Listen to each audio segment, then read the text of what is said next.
La Biblia pues no da muchos detalles acerca de cómo va a ser la vida en el reino eterno, pero sí por lo menos nos expresa que vamos a tener pues varias cosas como las que ustedes ven ahí que están escritas, pues nos da lo suficiente, la suficiente información como para entender que nos espera una vida pues plena, una vida llena de gloria, de plenitud, de bendición y una vida eterna al lado del Señor. Entonces eso es lo que la escritura nos plantea cuando se hace el análisis de la Biblia y es lo que, digamos, los teólogos coinciden en que va a pasar.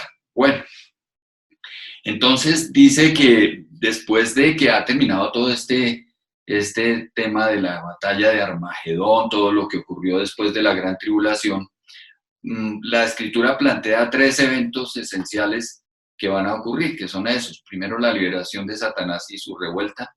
Después, la purificación de la tierra por fuego. Y por último, el juicio de los pecadores en el gran trono blanco, que ya lo habíamos estudiado en la ocasión pasada y que hoy vamos a retomar un poquito para dar claridad a algunas cosas. Recordemos que ya habíamos visto que el juicio contra los ángeles caídos y el juicio del gran trono blanco van a ocurrir después de la gran tribulación, después del milenio más exactamente. Entonces, como para que lo tengamos ahí en la mira. Veamos lo que dice la escritura. Dice, vi además a un ángel que bajaba del cielo con la llave del abismo y una gran cadena en la mano. Sujetó al dragón, aquella serpiente antigua que es el diablo y Satanás, y lo encadenó por 1000 años. Lo arrojó al abismo, lo encerró y tapó la salida para que no engañara más a las naciones hasta que se cumplieran los 1000 años. Después habrá de ser soltado algún tiempo. Entonces fíjense que aquí hablamos de eso, de la liberación de Satanás y una revuelta que Satanás va a organizar en ese tiempo, después del milenio. Dice, cuando se cumplan los 1000 años, Satanás será liberado de su prisión y saldrá para engañar a las naciones que están en los 4 ángulos de la tierra, a Gog y a Magog, a fin de reunirlos para la batalla. Su número será como el de las arenas del mar. Marcharán a lo largo y a lo ancho de la tierra y rodearán el campamento del pueblo de Dios, la ciudad que él ama. Pero caerá fuego del cielo y los consumirá por completo. Es decir, que Satanás, recordemos que había sido atado durante el milenio, pero será vuelto a soltar antes de que empiece el gobierno del reino teocrático eterno que el Señor tiene pues dispuesto. Bien, ¿cuál es el propósito de la liberación de Satanás? ¿Por qué será que Satanás habría de ser liberado? Pues recordemos que el Señor utiliza al enemigo y lo utiliza para lograr los propósitos que Dios tiene establecidos. Entonces, en ese tiempo en que Satanás va a ser liberado, pues hará un intento final contra el reino teocrático del Señor. Inesperadamente, como lo vemos, habrá todavía un brote de corrupción en el hombre y va a ser un periodo de purificación. Dice que caerá fuego del cielo y los consumirá por completo. Dice que de esta manera, en ese nuevo proceso de purificación, pues Dios quitará toda la incredulidad para su reino teocrático. Bien, recordemos que la maldición inicial que se había hecho fue cuando la caída en el Edén. Dice, maldita será la tierra por tu causa, con dolor comerás de ella todos los días de tu vida, espinos y cardos te producirá. Y vemos ahora estas citas que aparece aquí en 2 de Pedro 3:10, donde dice, pero el día del Señor vendrá como un ladrón. En aquel día los cielos desaparecerán con un estruendo espantoso, los elementos serán destruidos por el fuego y la tierra, con todo lo que hay en ella, será quemada. Ya que todo será destruido de esa manera, no deberían vivir ustedes como Dios manda, siguiendo una conducta intachable y esperando ansiosamente la venida del día de Dios. Ese día, los cielos serán destruidos por el fuego y los elementos se derretirán con el calor de las llamas. Pero según la promesa, esperamos un cielo nuevo y una tierra nueva en los que habite la justicia. Es decir, que todo esto va a ser destruido de acuerdo como lo está diciendo la Escritura. Entonces, aquí tenemos que tener en cuenta que después de ese periodo de los 1000 años, pues vendrá todo este proceso de purificación. Recordemos que las personas que pues todas las personas que han muerto, bien sea en Cristo o no, han ido a un lugar que es lo que se llama el Seol, y vamos a mirar un poquito en qué consiste eso. Entonces, para este lugar de los muertos, en el cual los muertos están, y después de que han tenido la oportunidad en esta vida, la escritura los menciona con 4 nombres particulares. Entonces hay esas 4 expresiones escriturales: el Seol, el Hades, Tártaros y Gehenna. Gehenna. Aparecen así, estos 4 nombres figuran en la escritura. Y pues es bueno, digamos, los teólogos hacen como un estudio alrededor de estos términos, como para tratar de entender un poquito ese lugar donde están los muertos. Recordemos que los muertos en Cristo resucitamos en el momento del rapto. Los demás muertos no, y quedaron aquí o en ese lugar que se llama el Seol o el Hades, hasta que hayan pasado los 1000 años. Después de los 1000 años, sí viene el llamado de estas personas. Entonces, los términos son esos que ustedes ven ahí, y vamos a estudiarlos pues un poquito, los 4 términos. Bien. El Seol. Entonces, este término, pues, como ustedes ven, se utiliza 65 veces en el Antiguo Testamento y traduce infierno, aunque también hay otras traducciones que se refieren a sepulcro y a abismo. Y se refiere precisamente a esa morada temporal de los muertos. Ahí hay algunas citas por si desean mayor información sobre eso. Pero este lugar es un lugar temporal para los muertos. Y sobre esto pues hay toda una cantidad de conceptos, de posturas también teológicas respecto a cómo es este Seol y en qué consiste. Entonces, fíjense que algunos la utilizan, o en algunas partes de la escritura la utiliza como sepulcro, o en otras partes como abismo, pero pues ese es el lugar donde está siendo lugar temporal para los muertos, morada temporal. Bien, algunas de las cosas que concluyen los teólogos con respecto a este Seol son estas. Primero, que ¿dónde está ubicado? Está abajo, en la tierra. Dice que en cuanto a su naturaleza se refiere al estado de la muerte. Dice que la duración de este lugar va a ser hasta la resurrección de los no salvos, y ahí pues hay anotadas algunas citas. Y en cuanto a la relación, se usa en conexión con todos estos aspectos: luto, temor y terror, llanto, silencio, falta de conocimiento, castigo, y jamás se relaciona con los vivos. Es decir, que este es un lugar para los muertos, y como les decía, es el lugar en el cual han ido a parar todas las personas que no murieron en Cristo. Entonces, ahorita vamos a hablar un poquitico acerca de una división que plantean algunos autores.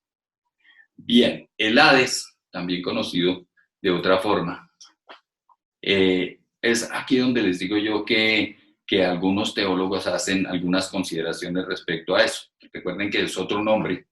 Y Scofield, él hace esta distinción, él habla de 2 condiciones del Hades: una condición antes de la ascensión de Cristo y otra después de la ascensión del Señor. ¿Y por qué? Vamos a mirarlo un poquito, porque hace estas distinciones. Él dice que el Hades se divide en 2 partes. Una parte que es el paraíso o el seno de Abraham. ¿Y por qué dice esto? Porque lo concluye de pasajes escriturales en los que se habla de esto. Entonces dice, el paraíso o el seno de Abraham es una de las partes y el infierno es la otra. ¿De qué? Pues de ese Hades. Entonces, en el paraíso o el seno de Abraham, él plantea que es donde están las personas que murieron y que van a ser salvos, y que en el infierno están los que no van a ser salvos, y eso es en el mismo Hades, o sea que ese Hades está partido en dos partes. Y dice que están separados por un abismo. ¿De dónde concluye él eso? De un pasaje que está ahí en Lucas 16:22, donde habla del rico. Y recuerden ustedes un comentario que hace el Señor Jesucristo acerca del rico y del pobre Lázaro, y de cómo el rico hablaba con Lázaro, pero no se podían acercar porque los separaba un abismo. Y también ahí en Lucas 23, 43 se habla algo relacionado con esto, no es el mismo caso, pero en ambos casos se plantea que las personas tienen conciencia de su condición. Los que estaban con Abraham son consolados, pero los que van a ser condenados y que están allá en el infierno, aunque se pueden ver, aunque pueden hablar, aunque tienen conciencia, están sufriendo tormento. ¿Ok? Entonces eso es lo que plantea, digamos, Scofield, que es uno de los grandes estudiosos de la escritura y pues un teólogo reconocido. Él plantea esta división. Entonces, él sigue mirando esto y dice que la parte del lugar, o sea, el infierno, la parte del Hades, donde están los no salvos, dice que no ha cambiado y sigue siendo el lugar de los muertos. Pero dice que ellos están esperando ahí hasta que sea el momento en que termine el milenio para ir ante el gran trono blanco, que como lo estudiamos en la ocasión pasada, es el juicio en el cual van a ser juzgados los que no murieron en Cristo. Dice, y el mar entregó los muertos que había en él, y la muerte y el Hades entregaron los muertos que había en ellos, y fueron juzgados cada uno según sus obras. Y la muerte y el Hades fueron lanzados al lago de fuego. Esta es la muerte segunda. Entonces recordemos de la división que hace Scofield del Hades, que una es donde está el paraíso o el seno de Abraham, y en la otra es el infierno. La parte donde van a estar los no salvos es en esta, que es en el infierno, y van a estar hasta que salgan al juicio del gran trono blanco después del milenio. ¿Ok? Bien. Otra consideración que hay que hacer es que este lugar también tiene la parte que está para los muertos en Cristo, o sea, la parte que se llama el seno de Abraham o el paraíso. Y se cree o se considera que el paraíso fue trasladado al cielo, es decir, después de la ascensión del Señor, cambia el Hades y el paraíso, que es la parte del Hades donde están los que sí van a ser salvos, fue trasladado hacia el cielo. Eso es un planteamiento que hacen los teólogos, ¿no? ¿Por qué? Porque dice la Escritura que subiendo a lo alto llevó la multitud de cautivos, o sea, en el momento en el que el Señor murió en la cruz. Dice que descendió a las partes inferiores de la tierra, y ahí es donde considera Scofield que fue al paraíso o al Hades. Y dice que como Pablo fue arrebatado hasta el tercer cielo, que es el paraíso, y eso ya estaba arriba, entonces que el seno de Abraham o paraíso fue trasladado hacia el cielo. Esos son conceptos teológicos, ¿no? Y son formas de ver los pasajes de la Escritura. Y dice que la iglesia, los salvos, están allá en el paraíso. Dice, ausentes del cuerpo y presentes con el Señor. Entonces dice que impíos y justos tendrán su resurrección, unos en un momento y los otros en otro momento. Recuerden que los muertos en Cristo se levantarán primero, resucitarán primero, y eso ocurre durante el rapto. Y los que no mueren en Cristo resucitan o entran al juicio del gran trono blanco después del milenio. Entonces recordemos que viene la gran tribulación, viene la batalla de Armagedón hacia el final. Bueno, primero el rapto, ¿no? La gran tribulación, la batalla de Armagedón. Después vienen los 1000 años y después vienen los juicios del gran trono blanco y el de los ángeles caídos. Bien, por aquí tenemos los otros dos términos. Tártaros, que hace referencia como al juicio o al lugar donde van a estar los ángeles malos. Es la morada eterna de los ángeles malos. Planteamientos teológicos. Gehenna es un término geográfico, es decir, de ubicación, referido a los no salvos. Ahí están algunas citas en las cuales se utiliza el término como Gehenna. Y debe entenderse que los cuerpos de los que van a ir después al lago de fuego son indestructibles porque van a sufrir eternamente. ¿Ok? Bien, después viene el juicio de los pecadores ante el gran trono blanco. Recordemos que esto ya lo habíamos tratado y ante el gran trono blanco comparecerán, repito, los muertos que no murieron en Cristo. Los resucitados para vida resucitaron y fueron al milenio, o sea, los muertos en Cristo. Estos que van a ir ante el gran trono blanco son los que no son salvos y serán lanzados a lo que se llama la muerte segunda, o sea, la separación eterna del reino de Dios. Y serán juzgados de acuerdo al libro de la vida, pero vamos a mirar cómo es que, a qué se refiere con esto del libro de la vida, porque en el libro de la vida no están sus nombres, sino que están solamente los nombres de los que han de ser salvos, o sea, los nombres nuestros. Y entonces dice, fueron juzgados los muertos por las cosas que estaban escritas en los libros según sus obras. Entonces, quiere decir que los nombres de ellos no van a estar escritos en estos libros y ese hecho se convierte en una condición de juicio, porque como no aparecen sus nombres, fueron juzgados de acuerdo con ello. ¿Cuáles son los datos que hay en el libro de la vida? Pues el registro de los pecados innegables y los nombres de los no salvos no aparecen.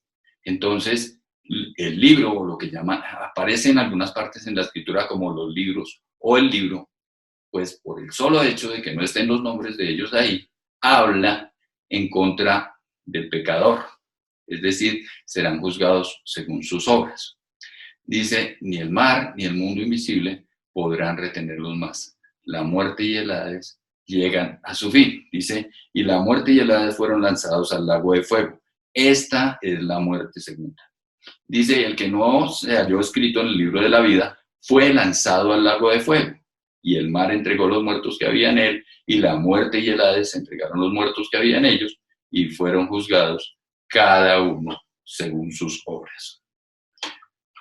Bien, después viene lo que ya habíamos hablado, pero que aquí retomo con algunos detalles particulares acerca del juicio de esos pecadores, los que no murieron en Cristo, que es el juicio ante el gran trono blanco. De esta manera, pues concluye todo el trato de Dios con el alma y el cuerpo de ellos. Dice, la muerte y el Hades desaparecen y toda huella del pecado es borrada para siempre, porque Dios será todo en todos. De esta forma, el Señor está haciendo ese proceso de purificación y preparación para su reino teocrático eterno. Y entonces se quitan todos los que sirven de tropiezo y los que hacen iniquidad, porque con ellos es que se están en el reino eterno. Recuerden que el destino de los perdidos es esto, lo que se habla aquí, el lago de fuego, que es un lugar de tormento. El cielo es un lugar para los salvos. Otros nombres con los que aparece en la escritura son fuego eterno, el lago que arde con fuego y azufre, pozo del abismo, tinieblas de afuera, un lugar de lloro y crujir de dientes, fuego que nunca se apagará, horno de fuego, oscuridad de las tinieblas, y dice que allá no tienen reposo ni de día ni de noche. Entonces, algo que hay que entender es que así como el cielo es un lugar, el lugar para los salvos, pues el lago de fuego también es un lugar. No podemos interpretar el lago de fuego sencillamente como un pozo donde está ardiendo todo y ellos van a ser consumidos, sino que va a ser un lugar de sufrimiento eterno, igual que el cielo es un lugar de gloria eterna, ¿ok? Bien, y ahora sí, pues hablemos un poquito de los cielos nuevos y la tierra nueva. Lo que plantean, digamos, los estudiosos de estos temas es que el cielo y la tierra actuales desaparecerán basados en los pasajes que veíamos hace un momento. Y la Biblia plantea que Dios creará un cielo nuevo y una tierra nueva. Está allá en Isaías y está también en 2 de Pedro y por supuesto en Apocalipsis. Y dice que allí también se cumplirán, obviamente, en ese cielo nuevo y en esa tierra nueva, ya de manera definitiva, los pactos con Israel, los pactos que habíamos estudiado, el abrahámico, el pacto davídico, el pacto que era el otro, el nuevo pacto, y el pacto, bueno, se me pasó el nombre del otro pacto. Entonces allí se garantiza esto, la tierra, una existencia nacional, un reino y un rey que obviamente será el Señor Jesucristo, y las bendiciones a perpetuidad. Esas son digamos, los planteamientos que se hacen desde el punto de vista del estudio teológico, porque la Biblia, en cuanto a estas cosas, como ustedes saben, hay aspectos de la escatología que son concretos. Hay algunos hechos que son innegables, porque la Biblia los plantea. No podemos desconocer que va a haber un rapto, no podemos desconocer que va a haber un milenio, no podemos desconocer que va a haber una gran tribulación, no podemos desconocer que van a haber todos esos juicios que mencionamos, ¿no es cierto?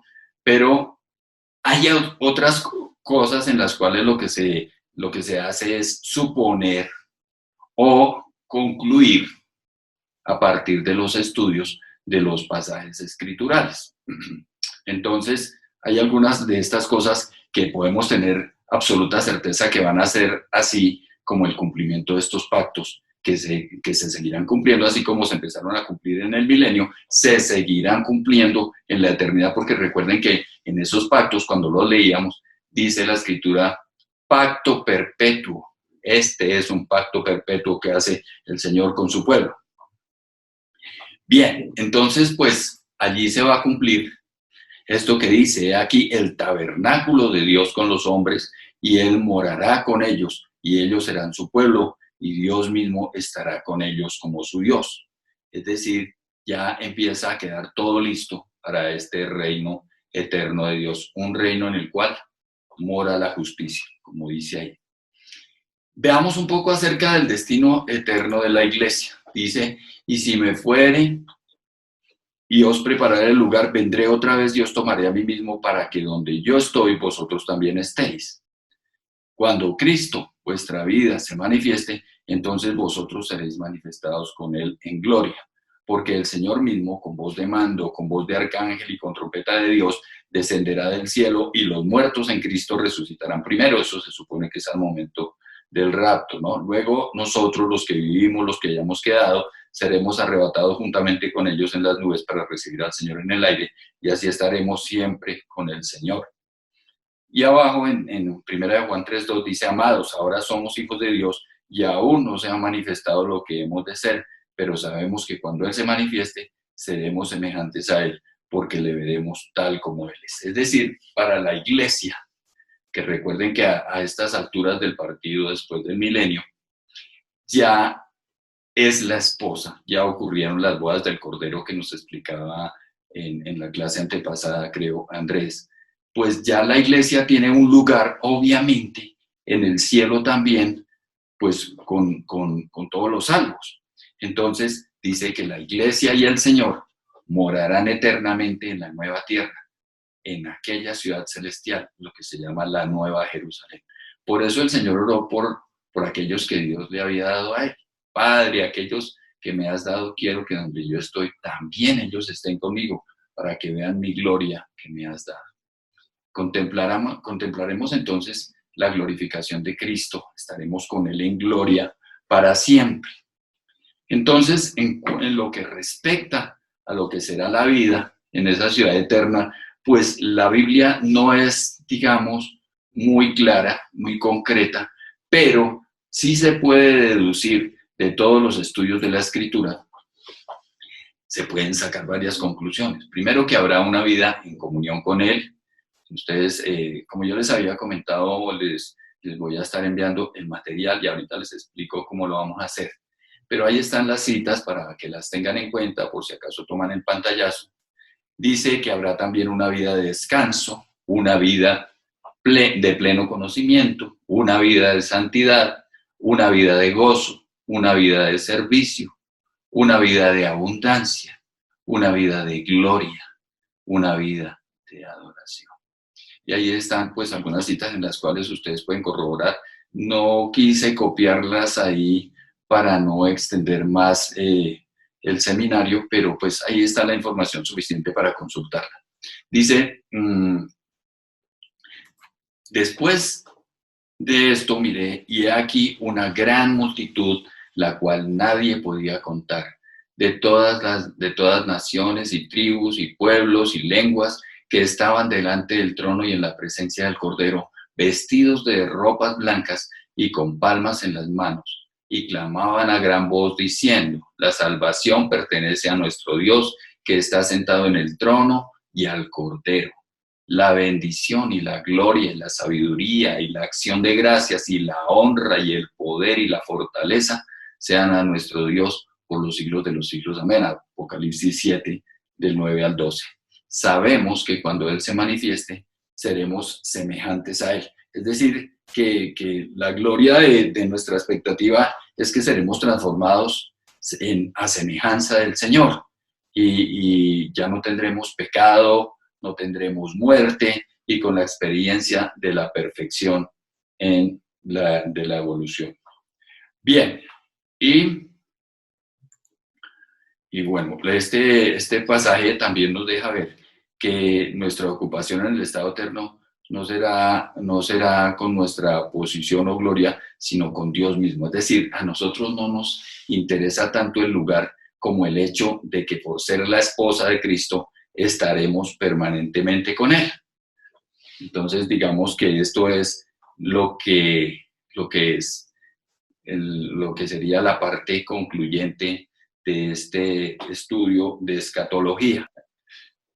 Pues tú lo acabas de decir muy bien, José Dimas. Primero que todo, darte las gracias por el tema, darte las gracias por todo este tiempo que duró el discipulado, que pues fue, la verdad, para nuestro gusto largo, más largo de lo que hubiéramos pensado, que hubiéramos querido, perdón, pero creo que es necesario como poner las bases sobre las cuales podemos edificar. ¿Qué puedo yo decirle? Yo quisiera comenzar con un versículo con el cual yo empecé la parte que me correspondía a mí, que está en la primera carta de los Corintios, capítulo, ya les digo, 10, versículo 32. Primera de Corintios,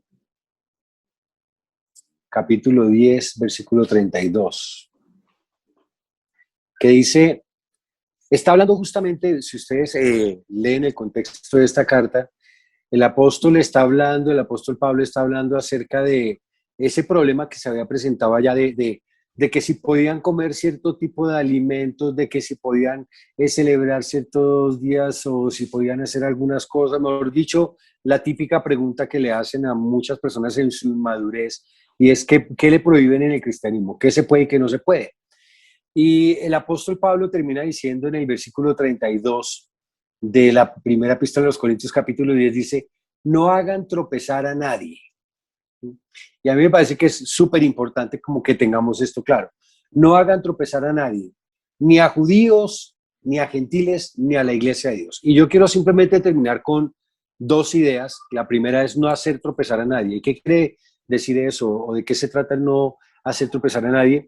Pues que en este tema de escatología y con todo el auge que tienen los medios masivos de comunicación, como por ejemplo Internet, y todo lo que puede ocurrir a través de canales de YouTube y toda la información que transmiten a través de los de WhatsApp y a través de las diferentes redes sociales, pues hombre, uno encuentra versiones que chocan la una con la otra. Como empezamos también hablando de este seminario, nos motivó el hacer este seminario fue que de alguna manera han rotado un montón de videos en las redes sociales que lo que han hecho es generar muchas veces pánico en las personas. Muchas personas creían a fe ciegas, por ejemplo, temas políticos, temas de geopolítica, como el tema de Donald Trump y lo que iba a pasar con él y que iba a quedar como presidente una vez más, y que de alguna manera, pues hombre, ha pasado el tiempo y bueno, ocurrieron un montón de cosas distintas, o han ocurrido un montón de cosas distintas.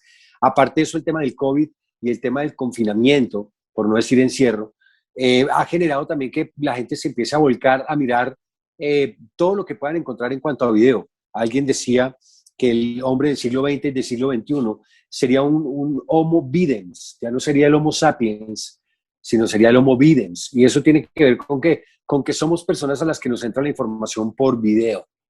Cualquier cosa que tenga imagen va a ganar terreno. También les decían en la publicidad que una imagen vale más que 1000 palabras, y es verdad. Entonces nos llenamos de información a través de esos videos y empezamos a poner nombres y apellidos sobre cada uno de los protagonistas de cada uno de nuestros eventos. Entonces, este es el anticristo. Ahorita estaban rotando también los videos del que nuevo Mesías que nombraron en Jerusalén y un montón de cosas que de alguna manera generan no solo confusión, sino intranquilidad. Y me encontré con varias personas de la iglesia que tenían estaban llenos de dudas y por eso se motivó este seminario, para que pudieran tener claridad y para que pudieran tener esta claridad que para mí es la fundamental. Y es, si yo estoy en Cristo, entonces yo me voy con Cristo.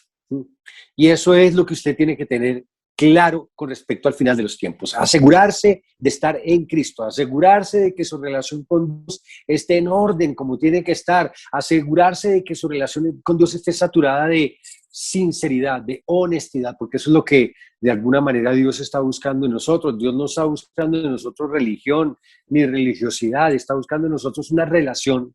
Y cuando hablamos de una relación, hablamos de tener una intimidad con Dios y de dejar de pronto un montón de prácticas que tenemos, que nos han inculcado dentro de nuestra formación cristiana, un montón de prácticas que muchas veces no tienen sentido, carecen de sentido, tanto en la religión tradicional latinoamericana como en el protestantismo también. Y que empezáramos a vivir en una relación cercana con Dios. Cuando yo encuentro esa relación cercana con Dios, entonces voy a encontrar un tema que va a ser el tema de uno de nuestros próximos discipulados, que va a ser el tema de la gracia. Porque nuestra relación con Dios está saturada, movida, sustentada, basada en la gracia. Y eso es algo que para ustedes tiene que ser inamovible. O sea, tiene que ser algo donde ustedes se paren con solidez, con claridad. ¿Por qué? Porque si yo no tengo esa claridad, cualquier viento de doctrina, cualquier información que me llegue la voy a tomar como si fuera realmente la verdad absoluta. Y al sentirla como la verdad absoluta, voy a empezar a atropellar a otras personas y voy a empezar a ser piedra de tropiezo para otras personas. Y por eso el apóstol Pablo dice, no hagan tropezar a nadie, no hagan tropezar a nadie. Que si tú crees que te vas en la mitad de la gran tribulación, al final de la gran tribulación, bueno, ok, perfecto, yo no voy a pelear contigo, no voy a discutir con eso, yo tengo también clara mi creencia y me sustento en lo que encuentro en la palabra de Dios, pero esto definitivamente no tiene nada que ver con la salvación y entonces no me afecta. Si tú crees que te vas en la mitad de la gran tribulación, bueno, pues nos veremos en el cielo, yo llegaré antes, pero de alguna manera será importante para ti tener claro que vas a ser salvo.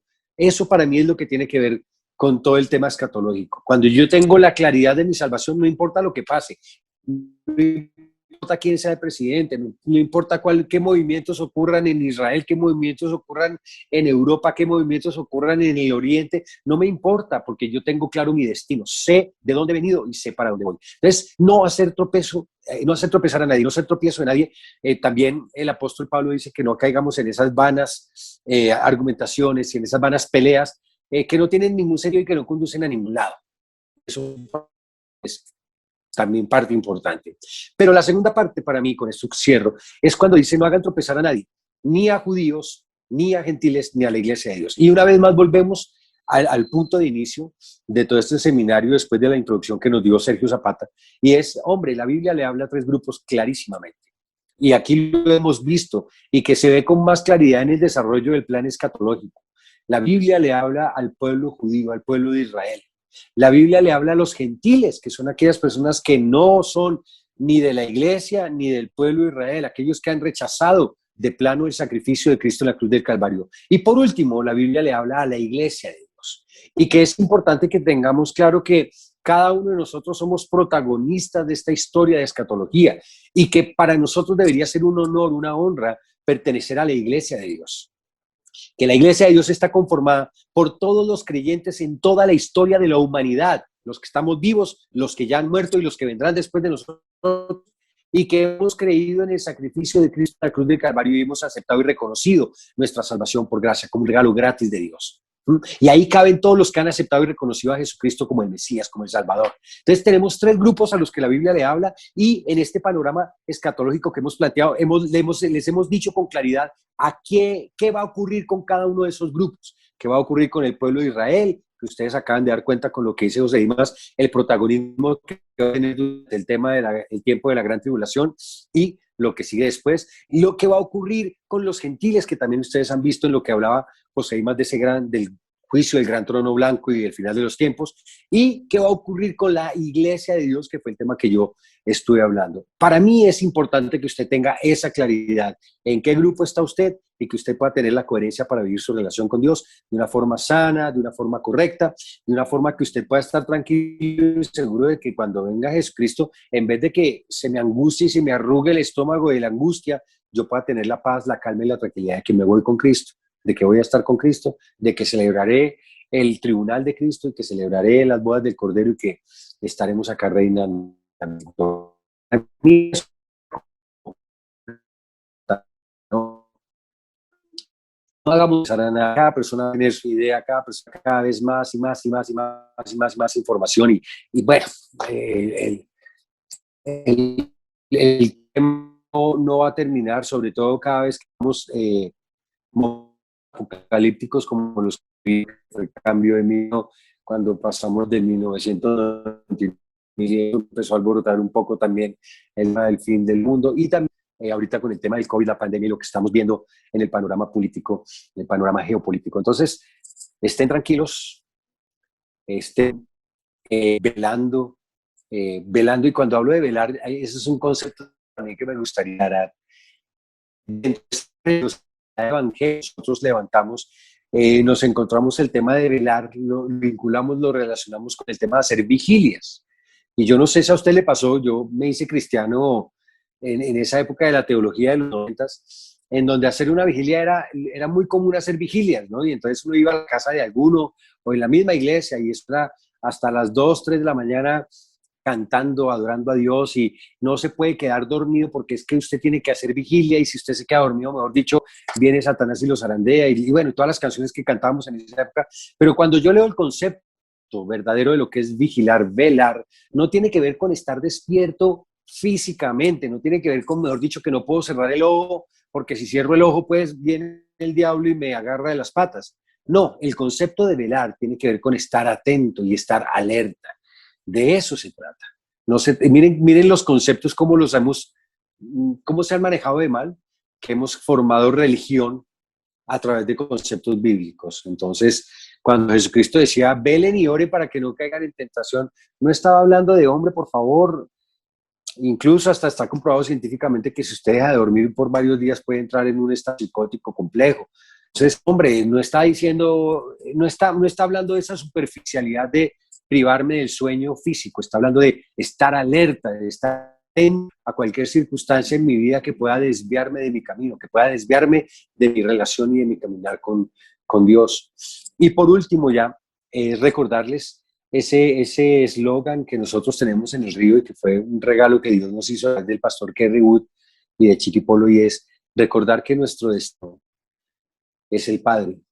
Vamos hacia el Padre, ¿no? Que Jesucristo dijo, confíen en Dios, confíen también en mí. Voy a preparar lugar para ustedes, para que donde yo esté, también ustedes estén. Nuestro destino es el Padre, la casa de mi Padre hay muchas moradas. Nuestro camino para llegar a ese destino es Jesucristo. Nadie va al Padre si no es por Jesucristo. Él es el camino, la verdad y la vida. Y el que nos guía en este camino, en este momento, porque Jesucristo ascendió a los cielos, el que nos guía ahora permanentemente para poder avanzar en ese camino es el Espíritu Santo. Un espíritu, el Espíritu de Dios que hemos recibido, un regalo de Dios dado por gracia, gratis también. Entonces, pues nada, invitarlos a que cuando se abre el discipulado de la gracia, estén atentos porque vamos a hablar y vamos a poner un poco en cuenta, solamente les dejo esto como abrebocas, el apóstol también dice que la ley, para aquellos que están teniendo un poco de conflicto con la ley que se ha levantado también últimamente una vez más fuertemente ese movimiento judaizante.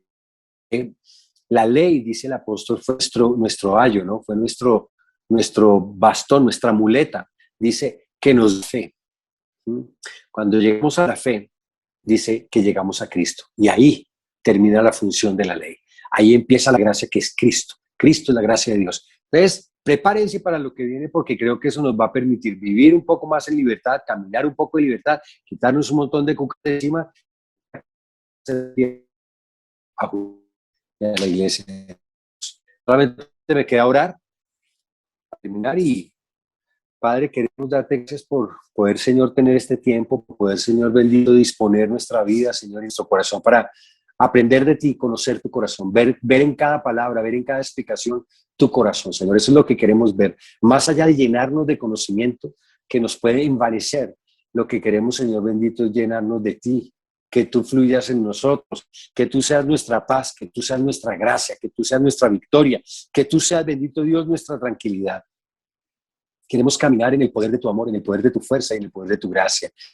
Yo te pido que prepares nuestros corazones para entender la gracia de la forma correcta, que prepares nuestras vidas para de verdad la transformación que la gracia puede traer sobre nosotros. Bendice a José Dimas, a Consuelito, bendecimos, Señor, todo lo que prepararon, todo el material que pudieron aportar, Dios, y la forma en que nos hacen crecer. Bendice también a Sergio Zapata en cada una de esas charlas que nos dio con respecto a la interpretación bíblica, Señor, y permite que cada una de las personas que estamos acá podamos, bendito Dios, Señor, cada día estar más y más felizmente expectantes de tu regreso, porque anhelamos verte. Queremos amar tu segunda venida. Queremos estar preparados para ese momento glorioso, bendito Dios, en donde te veremos una vez más cara a cara, Señor. Llena nuestro corazón de esa emoción, de esa efervescencia de conocerte cara a cara, de verte cara a cara, Señor. Yo bendigo a cada persona que ha estado conectado, Señor, durante este tiempo, cada familia que hay ahí representada, y oramos, bendito Dios, para que te hagas evidente con salvación en cada uno de estos hogares y en cada una de estas familias, Señor. Trae salvación, quita la venda, quita, Señor bendito,